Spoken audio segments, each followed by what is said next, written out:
اور اس ملاقات میں بھی کوئی شک نہیں۔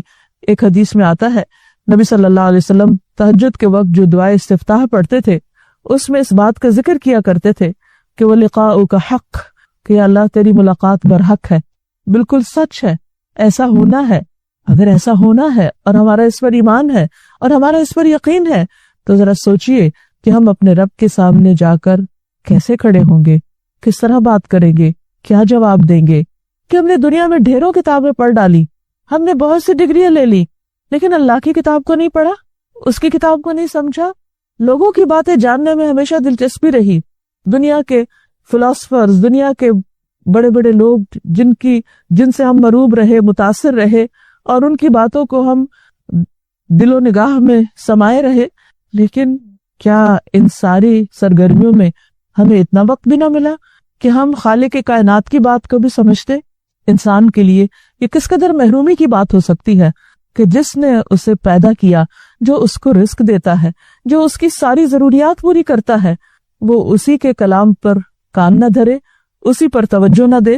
لہٰذا ہم سب کو اپنے اپنے طور پر اس بات کی کوشش کرنی چاہیے اور اس رمضان میں اپنے ساتھ عہد کرنا چاہیے اور ایک ٹارگٹ رکھنا چاہیے کہ زندگی رہی تو اگلے رمضان تک انشاءاللہ قرآن پاک کو سمجھ کر پڑھنا مکمل کر لیں گے، تاکہ ایک دفعہ تو پتہ چلے کہ رب نے یہ کیوں اتارا اور اس میں ہم سے کیا کہا۔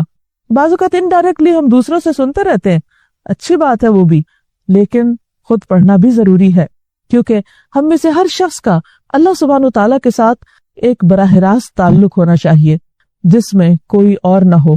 کیا یہ حقیقت نہیں جس سے ہم محبت کرتے ہیں، ہم چاہتے ہیں کہ اس کے ساتھ ہم الگ وقت گزاریں، ہمارا ایک پرسنل ٹائم ہو اور جس میں کوئی اور دوسرا نہ ہو۔ کیا واقعی ہم اللہ سے محبت کرتے ہیں؟ کیا واقعی ہمارا اللہ سبحانہ و تعالیٰ کے ساتھ کوئی پرسنل ٹائم ہوتا ہے؟ اور اگر ہم کہتے ہیں کہ ہاں ہوتا ہے، نماز میں ہوتا ہے، یا ویسے ہم تنہائی میں بیٹھ کے اللہ سے باتیں کرتے ہیں، تو اگر ہم اپنی ہی باتیں سنا رہے ہیں اور اللہ کی کوئی بات ہی نہیں سمجھتے تو وہ کس قسم کی محبت کا دعویٰ ہے اور کس قسم کا پرسنل ٹائم ہے اور کس قسم کی انڈرسٹینڈنگ ہے۔ لہٰذا دل، دماغ، عقل سب اس بات کی گواہی دیتے ہیں کہ ہم سب اللہ سبحانہ وتعالیٰ کی کتاب کو سمجھ کر پڑھیں۔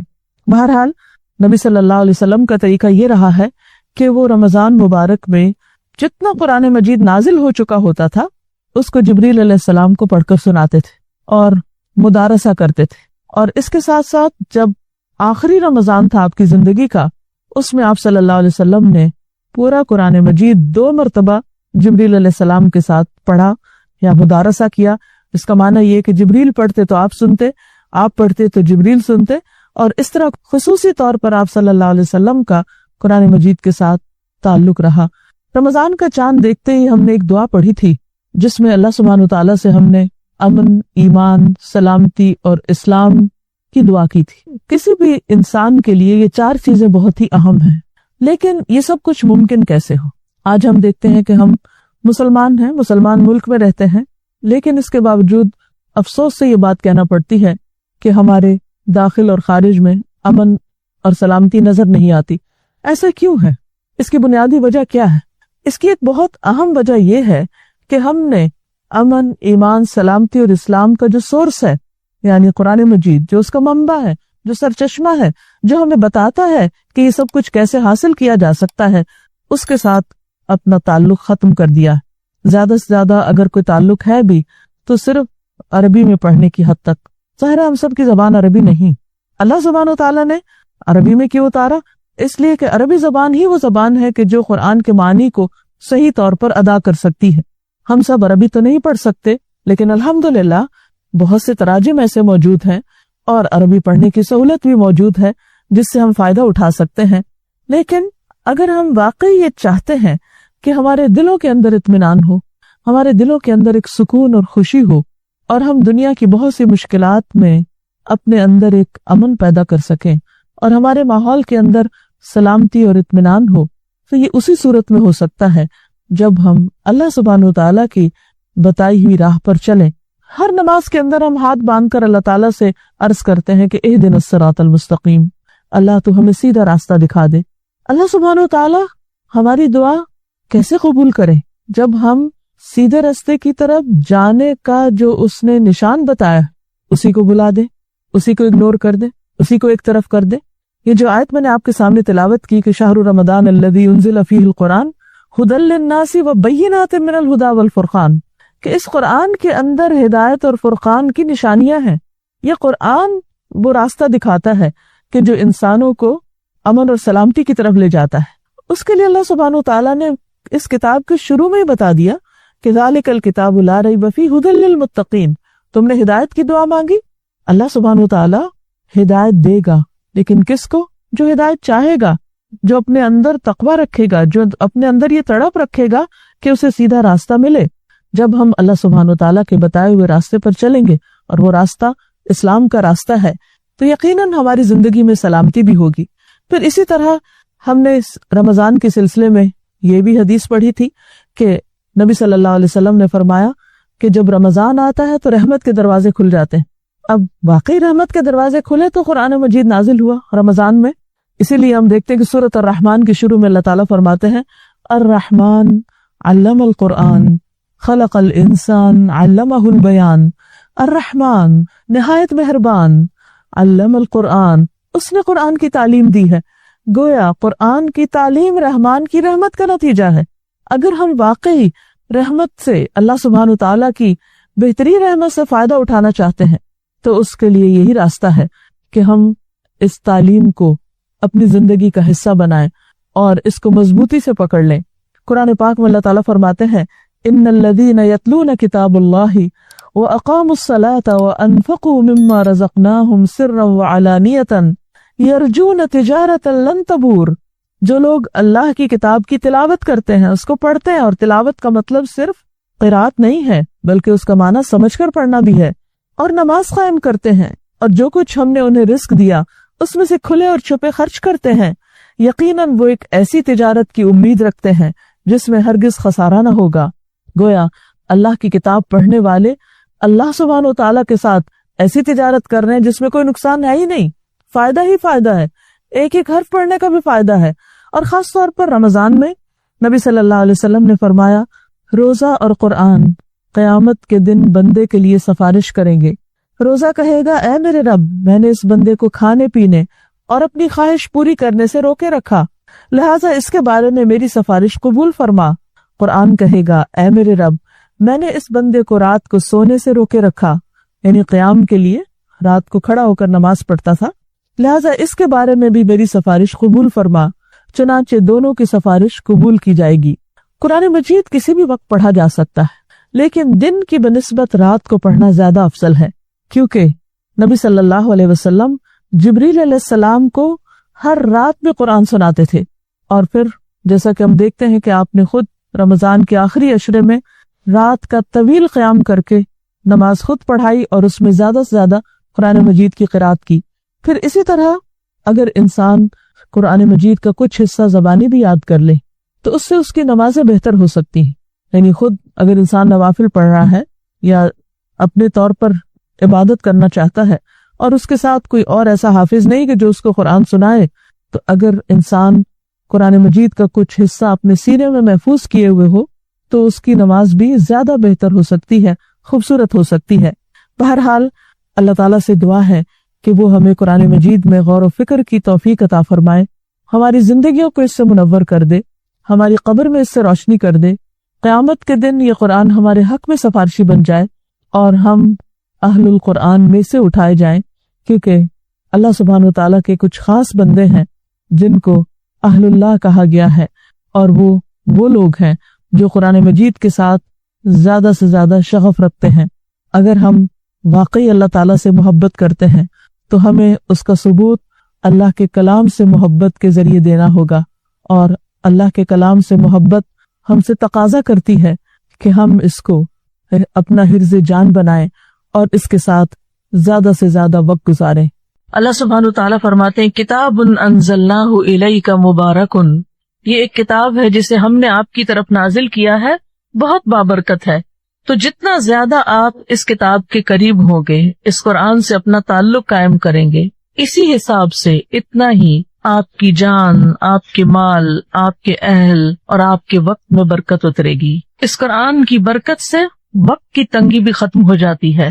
جب سلف صالحین کے اوقات تنگ پڑ جاتے تھے تو وہ وقت میں برکت کا اثر لینے کے لیے قرآن پڑھنے کی طرف لپکتے تھے، یعنی برکت حاصل کرنے کے لیے قرآن پڑھا کرتے تھے۔ اس قرآن سے گھروں میں بھی برکتیں اترتی ہیں، کشادگی پیدا ہوتی ہے۔ ابو ہریرہ رضی اللہ عنہ کہا کرتے تھے، بے شک قرآن پڑھنے کی وجہ سے گھر اپنے رہنے والوں کے لیے کشادہ ہو جاتا ہے، یعنی دلوں میں بھی وسعت ہو جاتی ہے اور ویسے بھی وسعت کا احساس ہوتا ہے۔ اس میں فرشتے حاضر ہوتے ہیں، شیاطین اس گھر کو چھوڑ دیتے ہیں اور اس کی خیر و برکت بڑھ جاتی ہے، گھروں میں رحمت اور سکینت نازل ہوتی ہے۔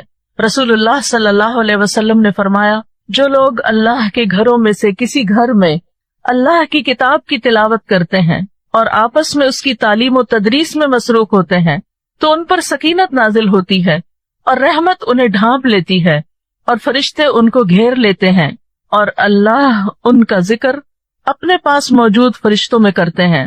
اس قرآن کی بدولت جسم اور روح کو شفا ملتی ہے۔ وَنُنَزِّلُ مِنَ الْقُرْآنِ مَا هُوَ شِفَاءٌ وَرَحْمَةٌ وَرَحْمَةٌ لِّلْمُؤْمِنِينَ وَلَا يَزِيدُ الظَّالِمِينَ إِلَّا خَسَارًا۔ اور ہم قرآن میں جو کچھ نازل کرتے ہیں، جو کچھ بھی کہیں سے بھی آپ پڑھیں، وہ مومنوں کے لیے تو شفا اور رحمت ہے، مگر یہ ظالموں کے خسارے ہی میں اضافہ کرتا ہے۔ ابن قیم رحمہ اللہ کہتے ہیں کہ دلوں اور جسموں کی بیماریوں میں سے کوئی بیماری ایسی نہیں جس کا علاج اور اس کے سبب کی رہنمائی کا ذریعہ قرآن میں موجود نہ ہو، یعنی تمام بیماریوں کے علاج کی طرف رہنمائی اس کتاب سے ملتی ہے۔ اس کتاب سے دنیا کی پریشانیوں سے نجات ملتی ہے، ارذل العمر سے نجات ملتی ہے۔ قرآن مجید میں جو آیات آتی ہیں ثم رددناہ اسفل سافلین الا الذین آمنوا، تو ابن عباس کہتے ہیں کہ اس کا مطلب یہ ہے کہ سوائے ان لوگوں کے جنہوں نے قرآن پڑھا، یعنی جو لوگ قرآن کے ساتھ اپنا تعلق قائم رکھیں گے وہ ارذل العمر سے بچا لیے جائیں گے۔ فَإِذَا كَانَ ذِكْرًا مُبَارَكًا، پھر اگر ہے یہ ذکر مبارک، یعنی قرآن ایک مبارک کتاب ہے، وجب تلقیہ بالقبول والانقیاد والتسلیم، تو واجب ہے، لازم ہے اس کو حاصل کرنا، قبول کر کے، اس کی اطاعت کر کے اور اس کی فرما برداری کر کے۔ یعنی اگر ہم یہ سمجھتے ہیں، ہمارا یہ یقین ہے، ایمان ہے کہ یہ قرآن ایک بابرکت ذکر ہے، تو پھر اس کو قبول کر لینا چاہیے، اس کو حاصل کرنا چاہیے اور اس کے آگے سر جھکا دینا چاہیے۔ وَشُكْرِ اللَّهِ عَلَى هَذِهِ الْمِنْحَةِ الْجَلِيلَةِ، اور اللہ کا شکر ادا کرنا اس جلیل القدر عظیم عطیے پر، منحہ ہوتا ہے عطیہ، وَالْقِيَامِ بِهَا وَاسْتِخْرَاجِ بَرَكَتِهِ بِتَعَلُّمِ أَلْفَاظِهِ وَمَعَانِيهِ، اور اس کے ساتھ قیام کر کے، یعنی اس کے ساتھ رہ کر، وَاسْتِخْرَاجِ بَرَكَتِهِ، اور اس کی برکت حاصل کرنا، بِتَعَلُّمِ أَلْفَاظِهِ وَمَعَانِيهِ، اس کے الفاظ اور معانی کو سیکھ کر، یعنی اس شاندار عطیے پر اللہ تعالیٰ کا شکر ادا کیا جائے۔ کس طرح کہ اس کے الفاظ اور اس کے معنی کو سیکھ کر اس کی برکت حاصل کی جائے۔ تو برکت کیسے حاصل ہوتی ہے؟ صرف لٹکانے سے یا صرف بینر لگانے سے، یا کس طرح حاصل ہوتی؟ بتعلم الفاظہ و معانیہ، اس کے الفاظ اور معنی کو اچھی طرح سیکھ کر۔ لذالک کان من الواجب، اسی لیے یہ واجب ہے، لازم ہے، تعلم الالفاظ والمعانی، سیکھنا الفاظ اور معنی کا، والحذر من الوسوسۃ فی حروفہ، اور بچنا، محتاط رہنا، کس سے؟ اس کے حروف میں وسوسے کا شکار ہونے سے کہ حروف کی ادائیگی صحیح ہوئی یا نہیں۔ بالقول علی اللہ بلا علم فی معانیہ، اور اس کے معنی میں اللہ سبحانہ وتعالی کی ذات سے متعلق بغیر علم کے کوئی بات کرنے سے بھی بچنا چاہیے۔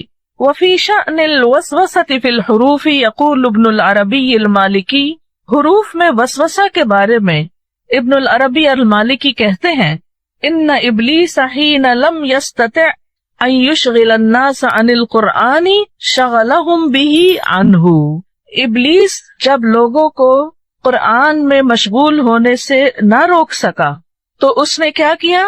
انہیں مشغول کر دیا اسی کے ساتھ اس سے، یعنی وہ قرآن میں بھی مشغول ہے لیکن پھر بھی قرآن سے دور ہے۔ یہ ابلیس کا ایک پھیر ہے، یعنی جب اس نے دیکھا کہ لوگ قرآن سے محبت رکھتے ہیں اور مشغول رہتے ہیں اس میں، تو اس نے ایسا طریقہ نکالا کہ جس سے قرآن میں لوگ مشغول بھی رہیں لیکن پھر بھی اس سے ہٹے رہیں، دور رہیں۔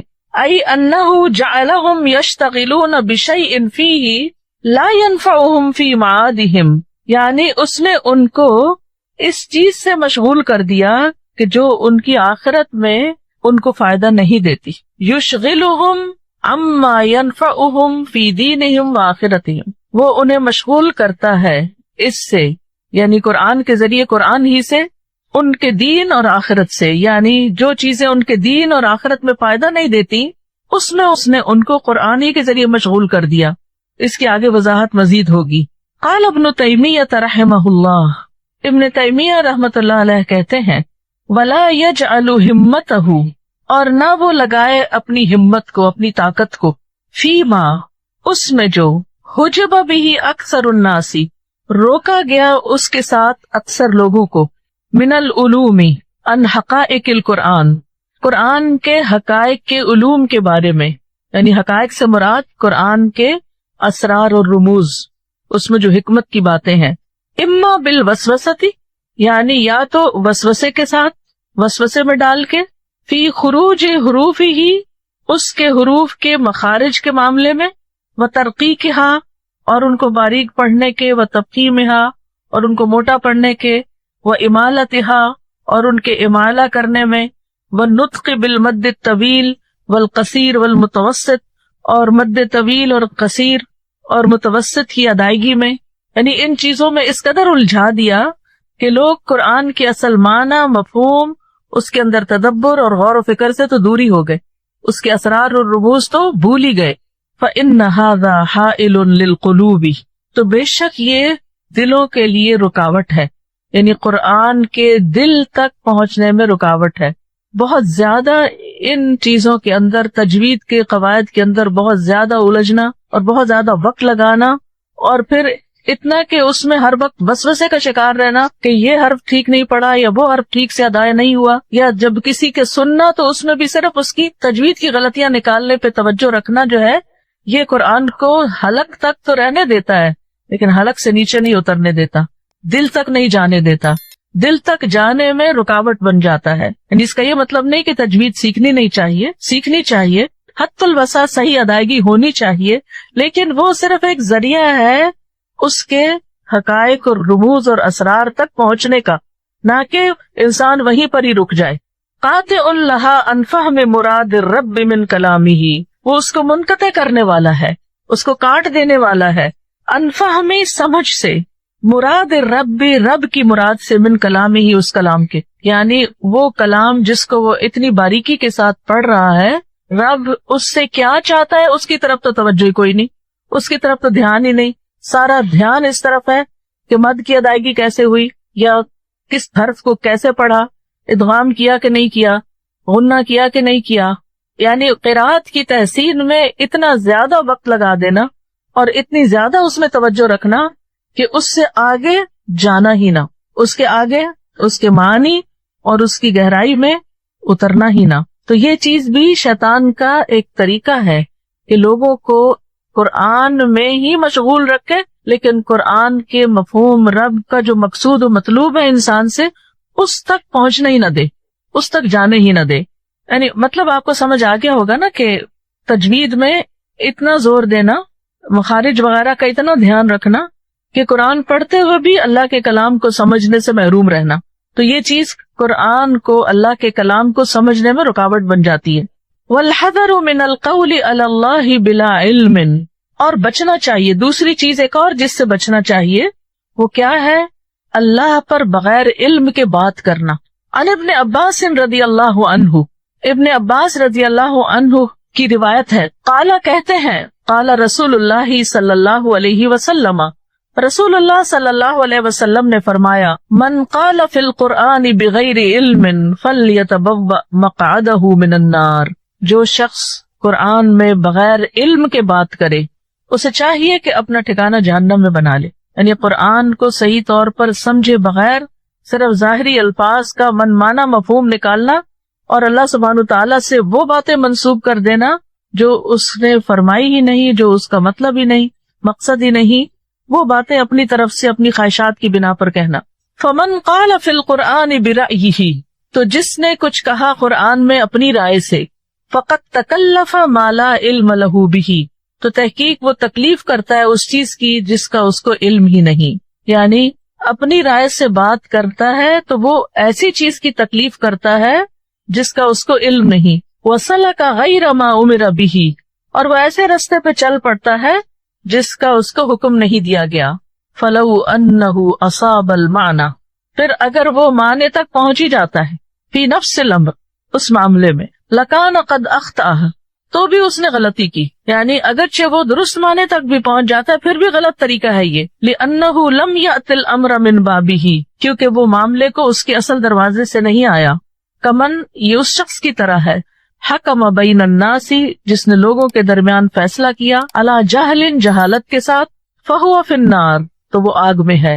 وَإِنْ وَافَقَ حُكْمُهُ الصَّوَابَ، خواہ اس کا فیصلہ درست ہی تھا، فی نفس الامر، اس معاملے میں، لیکن یکون اخف جرما ممن اخطأ واللہ عالم، لیکن اس کا جرم خفیف ہوگا، ہلکا ہوگا اس سے جس نے خطا کی، یعنی ٹوٹل غلطی کی. واللہ عالم، اور اللہ زیادہ جانتا ہے. ان عبداللہ بن مرہ ان ابی معمر قال، عبداللہ بن مرہ ابو معمر سے روایت کرتے ہیں، کہتے ہیں، قال ابو بکر الصدیق، ابو بکر صدیق رضی اللہ عنہ کہتے ہیں، ای ارض تقلنی، کون سی زمین مجھے اٹھائے گی، حتی اذا اقلت سحابا ثقالا، ہوتا نا، تو اقلہ کا معنی اٹھانا، یعنی ہوا بادلوں کو جب اٹھا لیتی، پانی اٹھا لیتی، تو کون سی زمین مجھے اٹھائے گی. وَأَيُّ سَمَاءٍ تُظِلُّنِي، اور کون سا آسمان مجھے سایہ دے گا. اذا قلت فی کتاب اللہ ما لم اعلم، اگر میں کہوں کتاب اللہ میں وہ جو میں جانتا ہی نہیں، یعنی بغیر علم کے کتاب اللہ کو بیان کرنے لگوں تو پھر میرا حشر کیا ہوگا. ان ابن ابی ملیکہ، ابن ابی ملیکہ سے روایت ہے، ان ابن عباس سئل عن آیت، کہ ابن عباس سے ایک آیت کے بارے میں سوال کیا گیا.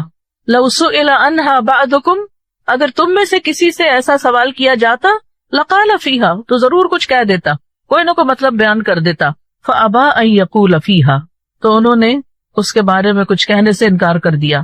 ان ابن ابی ملیکہ قال سأل رجل ابن عباس، ابن ابی ملیکہ کہتے ہیں کہ ابن عباس سے ایک شخص نے سوال کیا، ان یعنی اس آیت کے بارے میں، فی یوم کان مقدارہ الف سنۃ مما تعدون، کہ ایک دن میں جس کی مقدار 1000 سال کے برابر ہے جو تم شمار کرتے ہو. فقال له ابن عباس فما، تو ابن عباس نے جواب دینے کی بجائے کہا، تو کیا خیال ہے تمہارا، یوم کان مقدارہ 50,000 سنۃ، وہ دن جس کی مقدار 50,000 سال کے برابر ہے، یعنی پھر اس دن کے بارے میں تم کیا کہتے ہو. فقال الرجل، تو آدمی کچھ شرمندہ ہو کے کہنے لگا، انما سألتک لتحدثنی، میں نے تو آپ سے اس لیے پوچھا ہے کہ آپ مجھے کچھ بتائیں. فقال ابن عباس، ابن عباس نے کہا، ہما یومانی، یہ 2 دن ہیں، ذکرہم اللہ فی کتابہ، جن کا اللہ نے اپنی کتاب میں ذکر کیا ہے. اللہ اعلم بہما، اللہ ہی ان کے بارے میں خوب جانتا ہے، یعنی میں نہیں جانتا کہ ان سے اصل مراد کیا ہے، اللہ ہی کو پتا ہے. فکرہ، تو انہوں نے ناپسند کیا، ان یقول فی کتاب اللہ ما لا یعلم، کہ وہ اللہ کی کتاب میں ایسی بات کہیں جو وہ جانتے نہیں. وقال اللیث عن یحیی بن سعید عن سعید بن المسیب، اور لیث کہتے ہیں یحیی بن سعید سے اور وہ سعید بن مسیب سے، انہ کان لا یتکلم الا فی المعلوم من القرآن، کہ سعید بن مسیب جو تھے قرآن میں صرف اسی چیز کے بارے میں بات کرتے تھے جس کا ان کو علم ہوتا تھا. حالانکہ کتنے بڑے تابعی تھے، کتنا زیادہ علم تھا ان کے پاس، لیکن قرآن میں اپنی طرف سے کوئی مفہوم بیان نہیں کرتے، اپنی طرف سے کوئی بات نہیں کہتے تھے، جس کا علم ہوتا صرف اتنا ہی بتاتے، اس سے آگے نہیں. وقال ابن شوذب، ابن شوذب کہتے ہیں، حدثنی یزید ابن ابی یزید، مجھ سے یزید بن ابی یزید نے بیان کیا، قالا کننا نسأل سعید بن المسیب عن الحلال والحرام، کہ ہم سعید بن مسیب سے حلال حرام کے بارے میں پوچھتے تھے، سوال کرتے تھے. وکان عالم الناس، اور وہ لوگوں میں سب سے زیادہ علم رکھتے تھے. فَإِذَا سَأَلْنَاهُ عَن تَفْسِيرِ آیَةٍ مِّنَ الْقُرْآنِ، پھر جب ہم آپ سے قرآن کی کسی آیت کی تفسیر پوچھتے، سکتا، چپ ہو جاتے، کأن لم یسمع، گویا کہ انہوں نے سنا ہی نہیں، یعنی اگر علم نہیں ہوتا تھا تو سنی اور سنی کر دیتے تھے، جواب بھی نہیں دیتے تھے. فَهَذِهِ الْآثَارُ الصَّحِيحَةُ، تو یہ صحیح آثار، روایات، وما شاک لها، اور جو ان سے ملتی جلتی ہیں، عن ائمۃ السلف، ائمہ السلف سے، محمولۃ علی تحرجہم عن الکلام فی التفسیر بما لا علم لہم بہ، یہ اس بات پر محمول ہے، یعنی ان کو اس بات پر محمول کیا جائے گا، سمجھا جائے گا کہ سلف صالح جو تھے وہ تفسیر کے بارے میں کلام کرنے میں گناہ محسوس کرتے تھے جس کا ان کو علم نہیں ہوتا تھا، یعنی وہ حرج محسوس کرتے تھے، گناہ سمجھتے تھے کہ جس مسئلے کا علم نہیں اس کے بارے میں کوئی بات کی جائے۔ فَأَمَّا مَن تَكَلَّمَ بِمَا يَعْلَمُ مِن ذَلِكَ، تو جو بھی کلام کرتا اس چیز کے ساتھ جس کو وہ جانتا ہوتا تھا اس میں سے، لغتاً و شرعاً، لغت کے اعتبار سے اور شریعت کے اعتبار سے، فلا حرج علیہ، تو اس پر کوئی حرج نہ تھا، یعنی اس شخص پر کوئی الزام نہیں، کوئی حرج نہیں، کوئی گناہ نہیں۔ وَلِهَذَا رُوِيَ عَنْ هَؤُلَاءِ وَغَيْرِهِمْ أَقْوَالٌ فِي التَّفْسِيرِ وَلَا مُنَافَاتٌ، اسی لیے ان لوگوں سے اور ان کے علاوہ سے تفسیر میں متعدد اقوال منقول ہوئے ہیں اور ان میں کوئی تعارض بھی نہیں، منافات ایک دوسرے کی نفی نہیں کرتے، حالانکہ ہر ایک کی رائے الگ بھی ہوتی ہے یا معنی الگ بھی بیان کیا ہوتا ہے، لیکن پھر بھی وہ الگ الگ بیان کرنے کے باوجود ان میں کوئی تعارض نہیں ہوتا، یعنی وہ سارے معنی اس سے نکلتے ہوتے ہیں۔ یعنی اتنی احتیاط کا مطلب یہ نہیں کہ انہوں نے قرآن کا علم حاصل ہی نہیں کیا یا اس کے اندر کوئی معنی بیان ہی نہیں کیا، ہاں جو جانتے ہوتے تھے وہ ضرور بیان کرتے تھے اور اس میں محنت کرتے تھے۔ لِأَنَّهُمْ تَكَلَّمُوا فِي مَا عَلِمُوهُ، کیونکہ انہوں نے کلام کیا اس کے بارے میں جس کو انہوں نے جانا، جو وہ جانتے تھے۔ وَسَكَتُوا عَمَّا جَهِلُوهُ، اور وہ خاموش رہے جس کے بارے میں وہ جانتے نہیں تھے، لا علم تھے۔ وَهَذَا هُوَ الْوَاجِبُ، اور یہی واجب ہے، عَلَى كُلِّ أَحَدٍ، ہر ایک پر، سب کو ایسا ہی کرنا چاہیے، کیا جو معلوم ہے وہ بیان کر دیا جائے اور جو معلوم نہیں اس پر خاموشی اختیار کی جائے۔ فَإِنَّهُ كَمَا يَجِبُ السُّكُوتُ عَمَّا لَا عِلْمَ لَهُ بِهِ فَكَذَلِكَ يَجِبُ الْقَوْلُ فِي مَا سُئِلَ عَنْهُ مِمَّا يَعْلَمُهُ، تو جس طرح واجب ہے سکوت اختیار کرنا، خاموشی اختیار کرنا اس چیز کے بارے میں جس کا انسان کو علم نہ ہو، اسی طرح فَكَذَلِكَ يَجِبُ، اتنا ہی واجب ہے انسان پر، القول، بات کرنا، فیما سئل عنہ، جس کے بارے میں اس سے سوال کیا جائے، مما یعلمہ، اس میں سے جس کو وہ جانتا ہے، یعنی جس کے پاس علم ہے اور وہ جانتا ہے، معنی جانتا ہے، مفہوم جانتا ہے، تو اس پر اتنا ہی ضروری ہے کہ پھر اس علم کو آگے بیان کر دے، علم کو چھپائے نہیں۔ لقولہ تعالی، اللہ تعالیٰ کے اس فرمان کے مطابق، لَتُبَيِّنُنَّهُ لِلنَّاسِ وَلَا تَكْتُمُونَهُ، کہ تم اس کو ضرور لوگوں کے لیے بیان کرو گے اور اس کو چھپاؤ گے نہیں۔ وَلِمَا جَاءَ فِي الْحَدِيثِ الْمَرْوِيِّ مِن طُرُقٍ، اور جیسا کہ ایک حدیث میں جو کئی طریقوں سے کئی سندوں کے ساتھ روایت ہوئی ہے، اس میں بیان کیا گیا ہے، مَن سُئِلَ عَنْ عِلْمٍ فَكَتَمَهُ أُلْجِمَ يَوْمَ الْقِيَامَةِ بِلِجَامٍ مِّن نَّارٍ، جس سے کوئی سوال کیا گیا کسی علم کے بارے میں، یعنی جس کو وہ جانتا تھا، پھر اس نے اس کو چھپا دیا، بتایا نہیں، تو اسے قیامت کے دن آگ کی لگام ڈالی جائے گی۔ تو علم کو بیان کرنا بھی ضروری ہے، لیکن علم کو علم کے ساتھ، جہالت کے ساتھ نہیں، لا علمی کے ساتھ نہیں۔ تو کیا بات سمجھ میں آئی؟